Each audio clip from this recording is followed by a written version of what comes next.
I think that these cantatas are what one might imagine if one were under baptismal water. We close our eyes and I feel like that music pours over us. This is about recreation for the soul.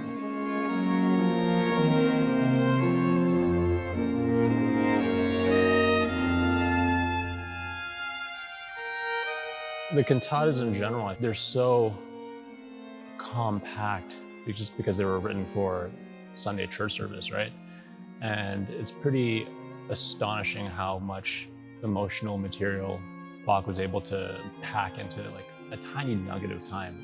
In general, when I just listen to Bach cantatas or learn the lines, what always kind of blows my mind about it is how Bach can take things that seem out of context, so kind of unique and chaotic or confusing, and then you come together with the group and everything just melts together and it just kind of makes sense and it makes something so beautiful and harmonious at the end of the day. With Bach's cantatas, it's very difficult to choose because they're all fantastic. And taken as a group, they're an incredible statement.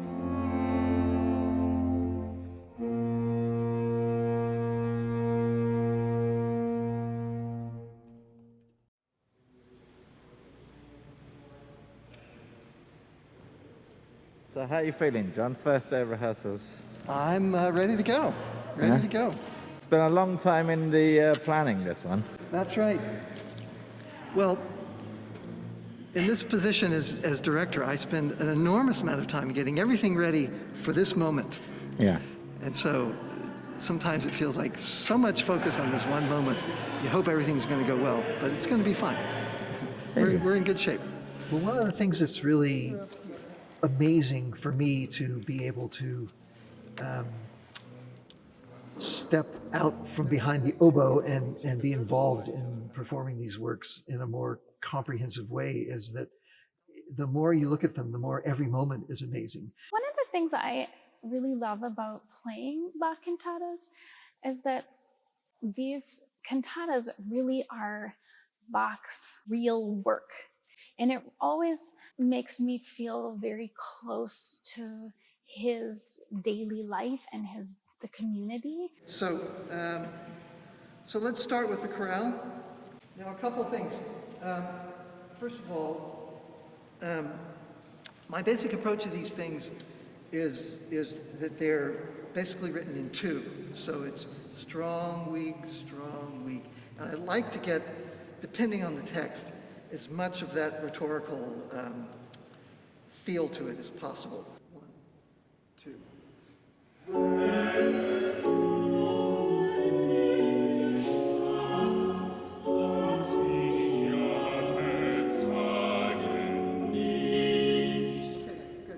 Uh, 78 and 150, they couldn't be further apart. It's tricky to choose one. So I wanted 78 because it's from his wheelhouse period of composition when he first got to Leipzig, and he was obviously really jazzed, really excited about his new position and his ability to express truths that he thought were very important in his art. What I love the most is that opening kind of dark and stormy chorus and all these entrances kind of coming in one after the other, and it's so exciting and kind of so nebulous.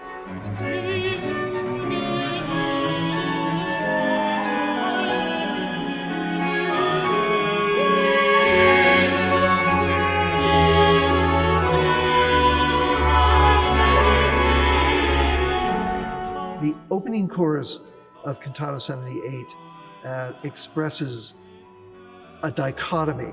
It expresses Jesus that has redeemed the world by dying on the cross, and so that's a hopeful statement, but he sets it in this lament, this chromatic falling bass, and this chaconne type movement of a repeated bass line over and over. Right, so there's a dance element here, and I think this is the soul that dances with the Holy Spirit.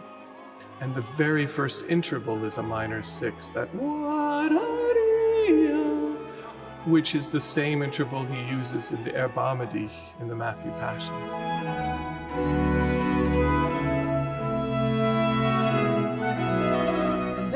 you come out of this somber but hopeful movement into this unbelievable expression of joy and excitement.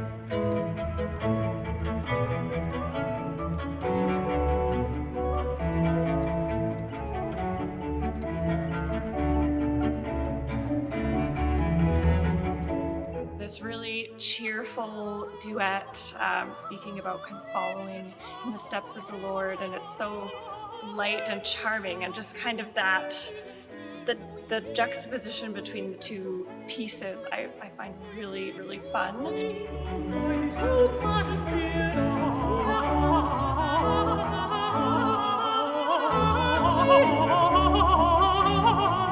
It's quite challenging, really, because it seems on the page to be quite straightforward, but it's not.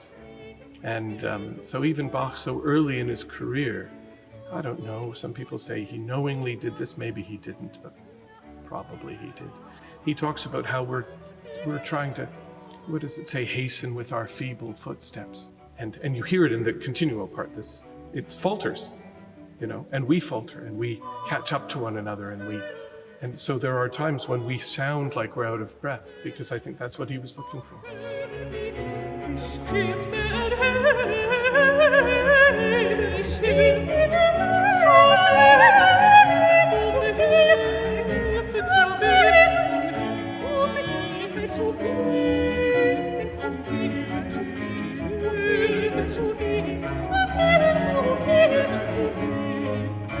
I think this year has been particularly challenging for musicians because we've had these long stretches where we haven't been able to work, we haven't been able to do what we do, but I think also it means that we haven't been able to communicate. And for me, playing music is like talking to somebody, it's just a different form. So it's like my voice has been silenced. It felt so strange in a sense, like to all just be here together, but then at the same time, it felt so normal. To be able to come back together, and we were so pleased that for this cantata recording, we were able to be in the very beginning of the public health measures that allowed us to perform without masks, and see the expressions on each other's faces as we were performing was just an amazing moment for me. Cantata 150, movement 6, take.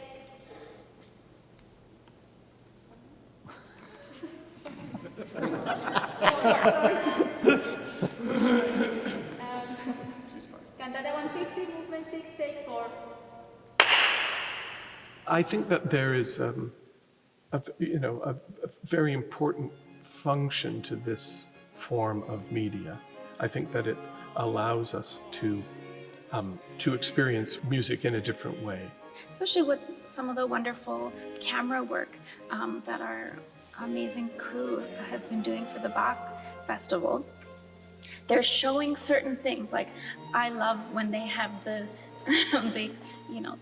harpsichord camera, and all you see is Chris's fingers. And this is something that our normal audience never would get to see because Chris is behind the organ.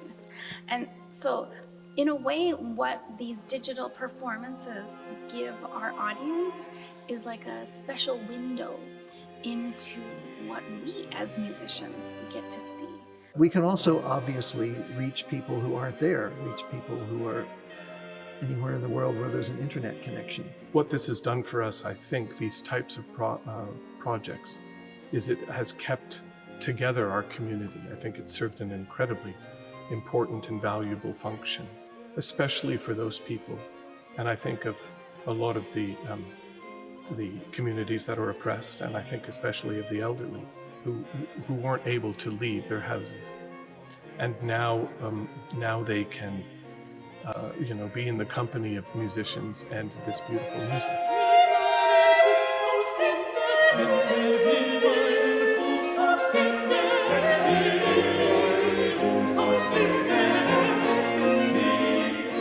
The fact that every city seems to have a Bach festival, it speaks to the fact that he was one of the great artistic figures in history. his music, 300 years later, it hits us to the core. It really speaks to us. The quick answer to why should Toronto have a Bach festival is my idea of heaven is just playing Bach and listening to Bach for days on it. That's my idea of a great time. All the arts enhance any place as a place to live, any city, any location as a place to live, as a place where people want to live and work.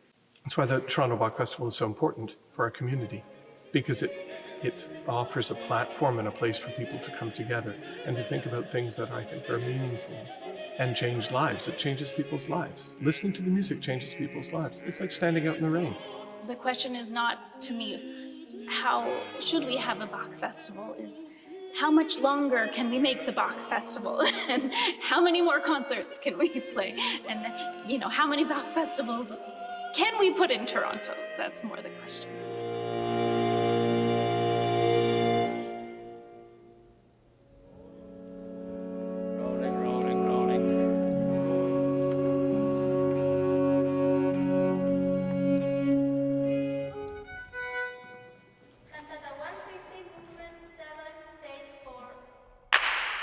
The final movement of Cantata 150, which is structured as a chaconne, and mirrors in a way the opening movement of Cantata 78, which is also structured as a chaconne, and with a similarly chromatic bass line.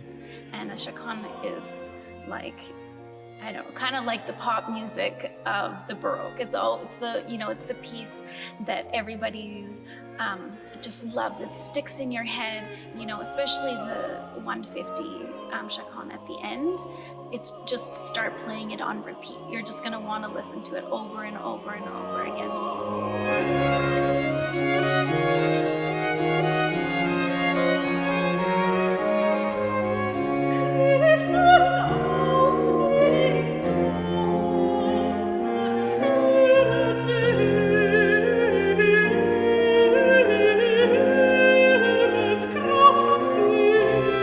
His ability to set that text again, he starts out saying the road of life is difficult, but God turns it into joy, and he modulates just effortlessly and very quickly again into the relative major. He just transforms the feeling that you get.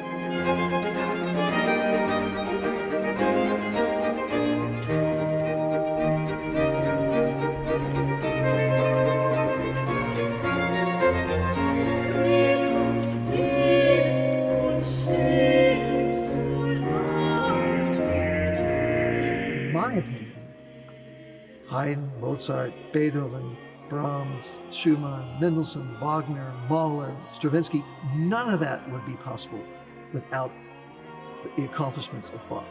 He advanced the idea of what music could do, what it could express, and how he could harness harmony. It might sound cliche, but I think it's a chance where we have one common purpose, which is to listen to one another and to share this beautiful music. So I think that if we're really open and listening to music today, new music, we can hear at the best of times, we can hear the influence of Bach.